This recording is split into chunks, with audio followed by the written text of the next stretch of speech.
Je vous salue tous dans le précieux nom de notre Seigneur Sauveur Jésus-Christ et j'espère que vous allez bien dans vos maisons.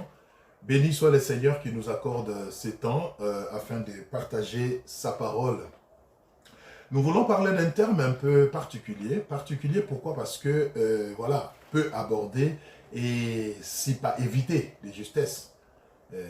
À dessein, j'allais dire, parce que souvent, voilà, les enfants de Dieu, ils ont ce qu'ils aiment. Il y a des choses auxquelles ils sont hostiles, ils n'aiment pas. Mais vous souffrirez qu'on puisse en parler parce que c'est ce thème que le Seigneur nous a mis à cœur pour vous. Et je sais que vous vous demandez, mais il s'agit de quoi? Eh bien, il s'agit du péché. Nous voulons parler du péché. Donc, notre thème, c'est le péché. Voilà, le péché. Bien-aimés dans le Seigneur, vous savez, marcher avec Dieu, c'est une bonne chose. Et j'ai l'habitude d'encourager les gens en disant que la meilleure des choses qui puissent arriver dans la vie d'un homme, c'est d'avoir rencontré Jésus-Christ et de l'avoir accepté comme Seigneur et Sauveur. Mais je crois que la pensée de Dieu est que nous puissions aller un peu loin, que nous ne puissions pas nous contenter de l'avoir rencontré, de l'avoir accepté, mais que nous puissions comprendre les enjeux de la marche avec lui. Et parmi ces choses, il y a le péché. Le péché, bien aimé, c'est quelque chose de très hostile à notre marche avec le Seigneur. Ça va peut-être vous paraître bizarre, mais c'est la vérité. Dieu est tout-puissant. Voilà pourquoi nous l'appelons El Shaddai, c'est-à-dire le Dieu tout-puissant. Dieu peut tout, Dieu est grand, rien ne peut lui résister, rien ne lui est impossible. Mais ça va peut-être vous étonner, c'est que malgré toute sa grande puissance, malgré toute sa connaissance, ses capacités, il y a une chose devant laquelle le Seigneur se refuse. Je pèse bien mes mots, se refuse d'agir, se refuse de manifester sa puissance, c'est le péché. Donc, la main de Dieu, son oreille peuvent nous être privées à cause du péché. Voilà pourquoi il est important que nous puissions traiter de ces sujets. Et je vous prierai vraiment d'être attentifs et que le Saint-Esprit aide tout un chacun de nous à comprendre ces choses. Prenons notre premier passage dans le livre de Ésaïe 59, 1 à 2. Nous allons lire, donc j'espère que vous avez vos Bibles, alors ouvrez-le, nous allons lire ensemble. Je vous laisse le temps de trouver. Ésaïe 59, nous lisons du premier verset au deuxième. Ésaïe 59, du premier verset au deuxième. Qu'est-ce que la Bible dit, bien-aimé? Non, la main de l'Éternel n'est pas trop courte pour sauver, ni son oreille trop dure pour entendre. Écoutez la suite. Mais ce sont vos crimes qui mettent une séparation entre vous et votre Dieu. Ce sont vos péchés qui vous cachent sa face et l'empêchent de vous écouter. Oui, le péché. Très hostile, très dangereux dans notre marche avec le Seigneur. La parole de Dieu nous dit, la main de Dieu n'est pas courte pour agir. Son oreille n'est pas dure pour entendre. Mais il y a une chose que le Seigneur ne supporte pas, c'est le péché. Là où il y a le péché, la main de Dieu devient courte. Son oreille devient dure. Et une séparation, un mur s'érige spirituellement entre nous et Dieu, à telle enseigne que nous ne pouvons plus voir sa main agir dans notre vie. C'est très important, bien-aimé. Donc, vous comprendrez d'ores et déjà que de fois, nous avons comme l'impression que le Seigneur ne nous écoute pas, que nos prières ne sont pas exaucées, que Dieu ne répond qu'aux autres, alors que le problème véritable n'est pas du côté de Dieu, mais c'est de notre côté. Vous voyez? C'est très important. Voilà pourquoi il est important de traiter de ces sujets, qui est le péché. De les comprendre et de prendre des dispositions par rapport à cet obstacle entre nous et notre Dieu. Dieu prend plaisir à nous bénir. Dieu prend plaisir à nous écouter. La Bible l'appelle le Dieu qui exauce la prière. Mais là, nous venons d'apprendre qu'il y a des cas où Dieu n'exauce pas. Là où il y a le péché, Dieu n'exauce pas. Parce que son oreille est dure, il n'entend même pas des prières. Ça peut vous choquer, mais c'est la vérité. Il y a des gens qui prient, qui crient, qui fréquentent l'église. Mais ce ne sont que des bruits aux oreilles de Dieu quand ils prient. Parce que quand Dieu essaie de le regarder, quand Dieu essaie de tendre l'oreille, c'est le péché qui crie. Si vous allez au plus bas de ces passages, vous verrez que la Bible dit « Vos mains sont remplies de sang ». Oui. Le péché nous cache la face de Dieu. Le péché empêche à Dieu d'agir. Mais je sais que vous vous posez la question de savoir, mais c'est quoi le péché? Nous allons voir. Nous n'allons pas nous écarter de la parole de Dieu. Nous allons rester dans la parole de Dieu et voir ensemble qu'est-ce que la parole de Dieu appelle péché. Nous prenons le livre de 1 Samuel 15, du premier verset au 24e. C'est une longue lecture, je vous préviens, mais c'est important qu'on puisse lire ça jusqu'à la fin attentivement pour arriver à comprendre la pensée du Seigneur. Donc, 1 Samuel,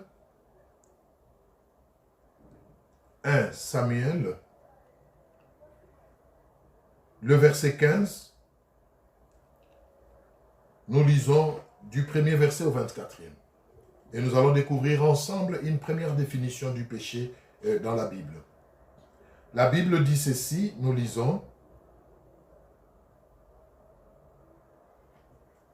Samuel dit à Saül, « C'est moi que l'Éternel a envoyé pour t'oindre roi sur son peuple, sur Israël. Écoute donc ce que dit l'Éternel. Ainsi parle l'Éternel des armées. Je me souviens de ce qu'Amalek fit à Israël lorsqu'il lui ferma le chemin à sa sortie d'Égypte. Va maintenant, frappe Amalek et dévouer par interdit tout ce qui lui appartient. Tu ne l'épargneras point et tu feras mourir hommes et femmes, enfants et nourrissons, bœufs et brebis, chameaux et ânes. Saül convoqua les peuples et en fit la revue à Télaïm. Il y avait 200 000 hommes de pied et 10 000 hommes de Juda. Saül marcha jusqu'à la ville d'Amalek et mit une embuscade dans la vallée. Il dit aux Kessiens, allez, retirez-vous, sortez du milieu d'Amalek, afin que je ne vous fasse pas périr avec lui, car vous avez eu de la bonté pour tous les enfants d'Israël lorsqu'ils montèrent d'Égypte. Et les Kéniens se retirèrent du milieu d'Amalek. Saül bâtit Amalek depuis Avila jusqu'à Shur, qui est en face de l'Égypte. Il prit vivant Agag, roi d'Amalek, et il dévoua par interdit tout le peuple en les passant au fil de l'épée. Mais Saül et le peuple épargnèrent Agag et les meilleures brebis, le meilleur bœuf, les meilleures bêtes de la seconde portée, les agneaux gras et tout ce qui avait de bon. Ils ne voulurent pas les dévouer par interdit et ils dévouèrent seulement tout ce qui était méprisable et chétif. L'Éternel adressa la parole à Samuel et lui dit, « Je me répands d'avoir établi Saül pour roi, car il se détourne de moi et n'observe point mes paroles. » Samuel fut irrité et il cria à l'Éternel toute la nuit. Il s'éleva de bon matin pour aller au-devant de Saül. Et on vint lui dire, Saül est allé à Carmel, et voici, il s'est érigé un monument, puis il s'en est retourné, et passant plus loin, il est descendu à Gilgal. Samuel s'est rendu auprès de Saül, et Saül lui dit, sois béni de l'Éternel. J'ai observé la parole de l'Éternel. Samuel dit, qu'est-ce donc ces bêlements de brebis qui parviennent à mes oreilles et ces mugissements de bœufs que j'entends? Saül répondit, ils les ont amenés de chez les Amalécites parce que le peuple a épargné les meilleures brebis et les meilleurs bœufs afin de les sacrifier à l'Éternel ton Dieu, et le reste, nous l'avons dévoué par interdit. Samuel dit, lorsque tu étais petit à tes yeux, n'es-tu pas devenu le chef des tribus d'Israël? Et l'Éternel n'est-il pas pour que tu sois roi sur Israël? L'Éternel t'avait fait partir en disant, va aidez-vous par interdit ces pécheurs, les Amalécites, tu leur feras la guerre jusqu'à ce que tu les aies exterminés. Pourquoi n'as-tu pas écouté la voix de l'Éternel? Pourquoi t'as-tu jeté sur le butin et as-tu fait ce qui est mal aux yeux de l'Éternel? Saül répondit à Samuel, j'ai bien écouté la voix de l'Éternel et j'ai suivi le chemin par lequel m'a envoyé l'Éternel. J'ai amené Agag, roi d'Amalek, et j'ai dévoué par interdit les Amalécites. Mais le peuple a pris sur le butin de brebis et de bœufs comme prémisse de ce qui devait être dévoué afin de les sacrifier à l'Éternel, ton Dieu, à Gilgal. Écoutez la réaction de Samuel. Samuel dit, l'Éternel trouve-t-il du plaisir dans les holocaustes et les sacrifices comme dans l'obéissance à la voix de l'Éternel? Voici, l'obéissance vaut mieux que le sacrifice, et l'observation de sa parole vaut mieux que la graisse des béliers. Car la désobéissance est aussi coupable que la divination, et la résistance ne l'est pas moins que l'idolâtrie et les téraphèmes. Puisque tu as rejeté la parole de l'Éternel, il te rejette aussi comme roi. Alors Saül dit à Samuel, j'ai péché, car j'ai transgressé l'ordre de l'Éternel, et je n'ai pas obéi à tes paroles. J'ai craigné le peuple et j'ai écouté sa voix. Longue lecture, mais qui vaut son pesant d'or, bien-aimé. Une histoire vraiment qui illustre la notion du péché. Dieu donne des instructions précises par la bouche de son serviteur, le prophète Samuel, au roi d'Israël, Saül à l'époque, par rapport à une ville qu'il devait détruire dans le cadre de leur conquête de la terre promise. Et le Seigneur lui dit, vous ne garderez rien. Vous allez vouer par interdit, c'est-à-dire vous allez tout détruire, vous allez considérer tout comme impur et le détruire. Ne gardez rien. Mais si vous avez bien suivi la lecture, Saül n'a pas fait exactement ce que Dieu a recommandé. Vous voyez? Et il le reconnaît. Donc, cette histoire nous donne une première définition du péché quand nous lisons le verset 24. Alors, Saül dit à Samuel, j'ai péché. Pourquoi j'ai péché? Car j'ai transgressé l'ordre de l'Éternel. Bien-aimé dans le Seigneur, le péché, c'est la transgression de la parole de Dieu. Le péché, c'est la désobéissance à ce que la parole de Dieu dit. Voilà une première définition du péché. Et le prophète Samuel a fait voir au roi. Les rois croyaient se justifier. Les rois croyaient trouver une circonstance atténuante en disant, mais écoutez, nous avons désobéi à la parole de Dieu, c'est vrai. Nous n'avons pas fait tout ce qu'il nous a demandé, c'est vrai. Mais si nous avons épargné ces brebis, c'est justement pour lui faire une offrande. C'est justement pour le présenter à lui comme sacrifice. Mais regardez la réaction du prophète Samuel. Il lui dit, est-ce que l'Éternel prend plaisir aux sacrifices et aux holocaustes plus qu'à l'obéissance? Le péché, c'est la désobéissance à la parole de Voilà une première définition du péché. Et que chacun de nous fasse un exercice, une introspection et réponde dans son cœur. Est-ce que tu obéis à la parole de Dieu? Est-ce que tu fais ce que Dieu te demande de faire? Est-ce que tu fais ce que Dieu te dit dans sa parole? Tu écoutes des prédications, tu suis des enseignements, tu marches avec Dieu, oui. Mais est-ce que dans ta marche, est-ce que dans ton service, tu es obéissant? Bien-aimé, à chaque fois que tu n'obéis pas à Dieu, sache que tu tombes dans le péché.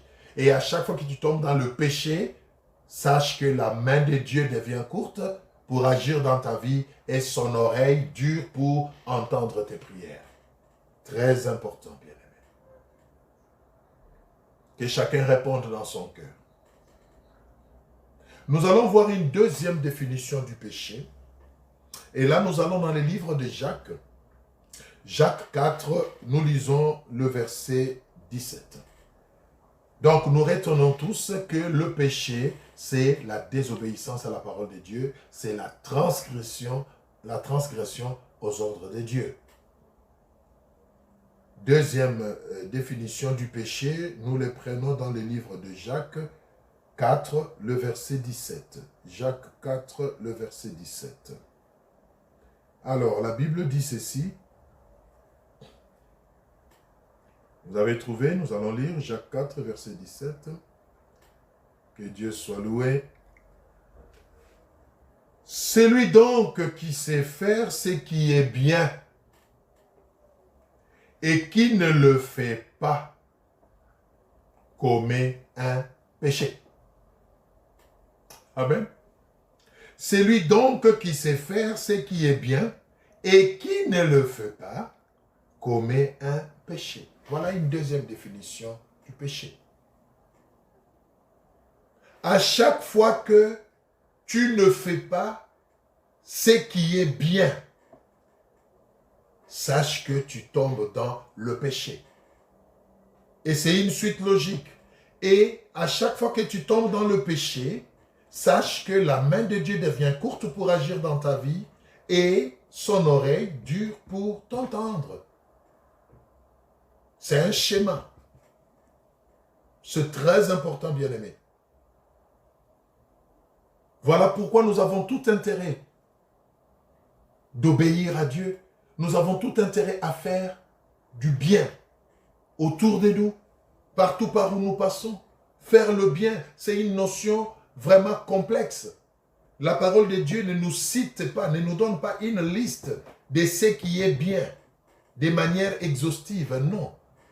Mais nous savons qu'en tant qu'enfants de Dieu, tout ce qui glorifie Dieu, tout ce qui peut faire que le nom du Seigneur soit glorifié, c'est ça faire le bien. Et en notre qualité d'enfants de Dieu, nous devons nous arranger pour toujours, je dis bien, toujours faire du bien.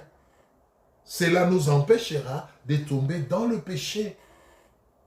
C'est très important, bien-aimé. Vous vous dites peut-être, mais faire du bien, c'est quoi? Mais faire du bien, c'est faire ce qui honore Dieu. Nous allons prendre quelques exemples vraiment simples pour illustrer cela. Vous êtes en face de quelqu'un qui est affamé. C'est un exemple que je prends comme ça, juste pour nous aider à comprendre. Vous êtes en face de quelqu'un qui est affamé, qui n'a pas mangé, et vous le voyez, vous le sentez que cet homme, cette femme a faim. Et vous avez de quoi manger, vous avez de quoi lui donner, mais vous ne lui donnez pas. Apparemment, ce n'est pas mon problème, non? Souvent, on se le dit. Ah ben, c'est pas mon problème, hein. Il a faim, oui, mais c'est bien, ben écoutez, c'est pas mon problème, on continue son chemin. Mais laissez-moi vous dire, vous avez péché. Vous avez péché pourquoi? Parce que vous avez raté une opportunité de faire du bien. Donner à manger à quelqu'un qui a faim, c'est faire du bien. Et vous conviendrez avec moi que le contraire, c'est commettre un péché. Je n'invente rien, nous venons de le lire. Donc, vous comprendrez que, des fois, nous nous retrouvons même dans le péché, sans nous en rendre compte, nous justifiant par la légitimité de ce que nous faisons. J'ai entendu les gens dire, écoutez, je ne suis pas son père, moi. Je ne suis pas sa mère. Il a des parents, ils n'ont qu'à s'occuper de lui.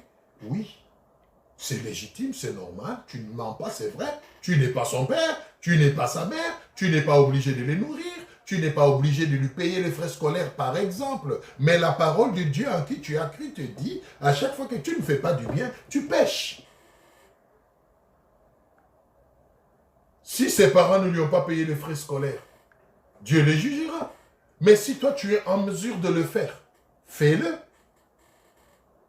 Mais quand tu ne le fais pas, tu te consoles en disant ce n'est pas ma responsabilité et que chacun s'occupe de ses oignons. Oui, mais en tant qu'enfant de Dieu, je suis navré de te dire que tu as péché. Donc vous comprenez que les péchés nous environnent. Les péchés nous entourent. Nous péchons comme nous respirons. Et des fois même sans nous en rendre compte, nous justifiant, bombant la poitrine, croyant être dignes, croyant mériter la présence de Dieu. Mais quand Dieu nous regarde, il dit, plusieurs opportunités de faire du bien t'ont été présentées aujourd'hui, mais tu n'as pas répondu positivement. C'est très important, bien-aimé. Voilà pourquoi nous devons toujours rentrer à nous-mêmes et demander l'aide du Saint-Esprit. Un véritable enfant de Dieu qui veut éviter les péchés, c'est celui qui prie chaque jour, qui demande à Dieu, Seigneur, à chaque fois que tu me vois poser un acte, à chaque opportunité que tu présentes devant moi et que tu me vois agir, laisse que le Saint-Esprit me le dise. Il faut demander la sensibilité du Saint-Esprit, bien-aimé. Un enfant de Dieu qui est sensible au Saint-Esprit, devant une situation, devant un temps où le Seigneur te voit faire quelque chose, tu le sentiras dans ton cœur et quand tu le feras, tu auras évité un péché. Mais même les enfants de Dieu aujourd'hui sont insensibles à l'Esprit de Dieu. Et voilà pourquoi nous tombons dans les péchés. Et nous venons de voir que le péché nous cache la face de Dieu. Es-tu obéissant à la parole de Dieu? Est-ce que tu obéis à ce que Dieu te demande de faire? Est-ce que tu pratiques ce que la parole de Dieu te dit? C'est très important, bien-aimé. Venir à l'église, c'est une chose. Mais obéir à ce qui nous est enseigné, obéir à la parole de Dieu que nous méditons chaque jour, en est une autre, bien-aimé. Ne nous trompons pas par des faux raisonnements. Je viens à l'église, je donne mes offrandes, je suis diacre, je sers à la table du Seigneur, je suis pasteur, je prêche la parole de Dieu. Oui, c'est beau, c'est bien, mais est-ce que tu y es dans l'obéissance à la parole de Dieu? Si ce n'est pas le cas, je te regarde dans les yeux, je te le dis, tu es un pécheur. Et qui sait si c'est à cause de ça que certaines de nos prières ne sont pas exaucées. La Bible nous le dit. Le péché nous cache la face de Dieu. Oh bien-aimé, que le Seigneur nous aide. Que le Seigneur nous aide. La Bible dit tu ne voleras pas. La Bible dit tu ne commettras pas d'adultère. La Bible dit tu ne feras pas de commérage. La Bible dit tu ne mépriseras pas ton prochain. Est-ce que tu obéis à tout ce que la Bible dit? Est-ce que tu le fais? Tu es enfant de Dieu. Tu fréquentes l'église. Mais il y a des gens à qui tu n'adresses jamais la parole. Parce que quelque part, tu te dis, ils m'ont offensé à un moment donné. J'ai entendu les enfants de Dieu dire, je ne supporte pas ses frères. Je ne sais pas, mais quand je le vois, je me sens irrité. Enfant de Dieu, tu te sens irrité quand tu vois ton frère dans le Seigneur? Mais tu pêches. Est-ce que tu sais que tu pêches? Le péché nous environne. Le péché nous entoure. Nous avons besoin du Saint-Esprit pour le discerner. Nous avons besoin du Saint-Esprit pour être sensibles à la voix de Dieu afin d'éviter le péché. L'obéissance, bien-aimé. L'obéissance. Tout ce que Dieu te dit, aussi longtemps que tu ne le fais pas, c'est du temps perdu. Voilà pourquoi on prie des années et des années. Voilà pourquoi on gêne, on crie à Dieu. Mais en réalité, rien ne se passe. Est-ce que c'est parce que le Seigneur n'est plus puissant? Est-ce que parce que le Seigneur n'écoute plus? Est-ce que c'est parce que le Seigneur a vieilli? Non. C'est parce que le principe n'est pas respecté. C'est parce que il y a quelque chose qui s'érige en obstacle entre nous et le Seigneur. Et c'est le péché. C'est très important, bien-aimé. La désobéissance. Ne pas faire le bien. Les exemples sont légion, bien-aimés. Nous n'allons pas nous éterniser autour de ça. Mais retenons que la désobéissance à la parole de Dieu, faire le contraire de ce que la parole de Dieu demande, est un péché. Et ne pas faire le bien, ne pas assister quelqu'un qui est dans le besoin, ne pas mettre la main dans une organisation pour la gloire de Dieu, ne pas participer à tout ce qui donne gloire à Dieu est un péché. C'est très important. Alors, nous allons terminer en voyant le dernier volet de notre partage. Oui, le péché m'empêche de voir la main de Dieu. Le péché me sépare de Dieu, c'est vrai. Mais est-ce que le Seigneur nous a laissés dans le désespoir? Est-ce que le Seigneur nous abandonne définitivement parce que nous avons péché? Non. Et merci Seigneur, parce qu'il nous connaît. La Bible dit, car tous sont péchés, sont privés de la gloire de Dieu. Dieu sait que nous péchons. Dieu sait qu'avec cette nature humaine, nous avons difficile à obéir. Nous avons difficile à faire sa volonté. Voilà pourquoi il a mis un mécanisme pour nous aider à rentrer dans sa présence, pour nous aider à être restaurés. Et ces mécanismes, c'est ce que nous appelons le remède de Dieu contre le péché. Le remède de Dieu contre le péché, c'est tout simplement la confession et la repentance. Nous allons rapidement parler de ces deux notions et nous allons prier et terminer pour aujourd'hui. La confession et la repentance. Là aussi, il y a quelque chose à dire, bien-aimés. Souvent, nous prenons l'une pour l'autre. Et pourtant, il y a une nette différence entre la confession et le péché. Nous allons le voir dans la parole de Dieu rapidement. Donc, nous allons lire 1 Jean 1, 9. 1 Jean 1, 9. 1 Jean 1, 9. Qu'est-ce que la parole de Dieu dit? 1 Jean 1, 9. Écoutez ce que la parole de Dieu dit.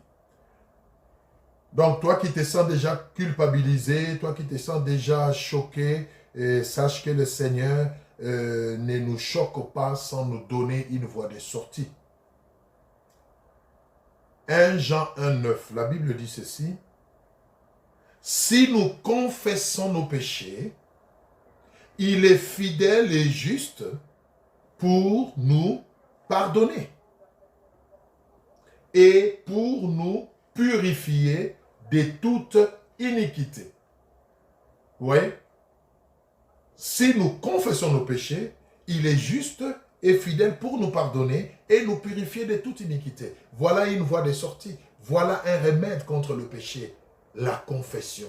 La confession, en fait, c'est quoi? C'est la reconnaissance de son péché.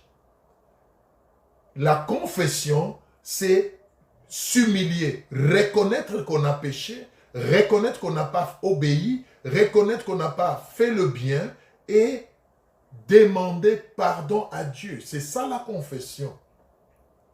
Vous voyez? Alors que la repentance, qui est une autre paire de manches, mais qui n'est pas séparée de la confession en fait, parce que la confession n'est qu'un début, n'est qu'une étape, mais la vraie confession doit aboutir par la repentance. Et la repentance, cette fois-là, ce n'est pas la confession. J'ai confessé, j'ai reconnu mes péchés, j'ai demandé pardon. Alors, je passe au niveau de la repentance qui consiste à prendre une décision, à lever l'option de ne plus revenir sur ses péchés. Et là aussi, il y a des choses à dire. Là, souvent, c'est là que beaucoup d'enfants de Dieu n'arrive pas à avoir le succès. Confesser ses péchés, c'est une chose. Mais se repentir en est une autre. Vous voyez? Et la pensée de Dieu, ce n'est pas seulement que nous confessions nos péchés pour qu'il nous les pardonne, mais il veut voir en nous la volonté, il veut voir en nous la prédisposition, il veut voir en nous le courage de décider d'abandonner ses péchés, même s'il le sait que de nous-mêmes nous n'y arriverons pas, mais il veut voir cette bonne volonté en nous afin que son esprit nous aide à y arriver. Bien aimé, c'est très important. Voilà les remèdes contre le péché. Confesser et se repentir. Mais souvent dans l'église, qu'est-ce que nous faisons? Nous confessons, mais nous refusons de nous repentir.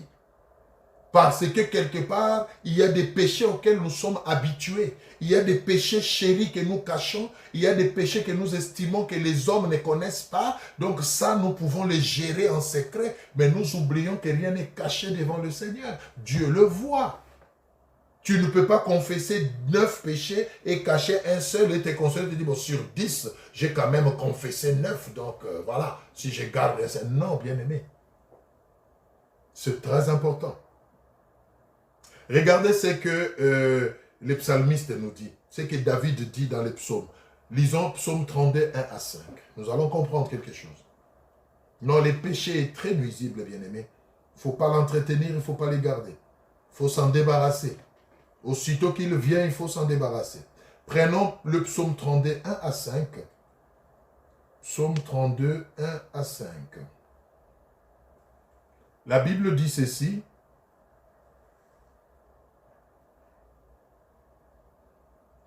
Psaume 32, 1 à 5. Écoutez ce que la Bible dit. C'est le roi David qui parle. Vous connaissez un peu l'histoire de David. Avec Bathsheba et autres. De David, cantique. Heureux celui à qui la transgression est remise, à qui le péché est pardonné. Heureux l'homme à qui l'Éternel n'impute pas d'iniquité et dans l'esprit duquel il n'y a point de fraude. Tant que je me suis tu, mes os, suivez bien, tant que je me suis tu, mes os s'est consumé. J'ai gémissé toute la journée. Car jour et nuit, ta main s'appesantissait sur moi. Ma vigueur n'était plus que sécheresse. Regardez ce que le péché fait, bien-aimé. Ma vigueur n'était plus que sécheresse, comme celle de l'été. Verset 5. Je t'ai fait connaître mon péché. Je n'ai pas caché mon iniquité. J'ai dit, j'avouerai mes transgressions à l'Éternel, et tu as effacé la peine de mon péché. Vous voyez? Très important. Donc, tant que nous gardons un péché, tant que nous entretenons un péché, même si nous faisons semblant, même si apparemment tout va bien, bien aimé, il y a quelque chose qui nous ronge. Le roi David a vécu ça. Il dit, tant que j'ai gardé mon péché, mes os se consument. Bien aimé, les péchés, c'est un poison. Ça intoxique. Et au verset 5, il dit, j'ai pris la décision d'avouer mon péché. Et tu m'as pardonné. Et quand tu m'as pardonné, je me suis senti libéré. La confession et la repentance. Voilà les deux mécanismes par lesquels le Seigneur veut que nous puissions passer pour ramener sa main puissante dans notre vie et son oreille dans notre vie. Nous allons nous arrêter là. Notre temps est arrivé à son terme. J'espère que le Seigneur vous a fait la grâce de retenir quelque chose, bien-aimé. Nous retenons que le péché est un danger. Le péché est nocif à notre marche avec le Seigneur. Le péché nous détruit. Le péché nous éloigne de Dieu. Nous devons éviter le péché. Et pour éviter le péché, nous venons de le voir. Apprenons à confesser, à nous repentir. Apprenons à obéir à la parole de Dieu. Ne nous bornons pas seulement à écouter, comme Jacques nous le dit, mais pratiquons la parole de Dieu. Et à chaque fois que l'occasion de faire le bien nous est présentée, n'hésitons pas, ne réfléchissons pas. faisons du bien et cela va nous éviter de tomber dans le péché. Voilà, nous sommes à la fin. Vraiment que le Seigneur vous bénisse et je vais vous prier d'incliner vos têtes là où vous êtes et je vais prier. Éternel, merci pour cette parole, oh Dieu. Merci parce que tu ne nous as pas laissés, Père éternel, dans le désespoir, dans le péché, mais tu nous as sauvés, tu nous as délivrés et tu nous as donné les voies et moyens. Merci Jésus parce que tu es l'avocat de tu es notre avocat auprès du Père. Ton sang a coulé pour pardonner nos péchés, pour nous libérer. Merci, oh Dieu, de nous relever encore afin que nous puissions continuer la marche. Au nom de Jésus-Christ, nous avons prié. Amen. Voilà, que le Seigneur vous bénisse. Je vous souhaite de passer des bons moments en famille et dans tout ce que vous êtes en train de faire. Et je vous dis à la prochaine occasion. Au revoir.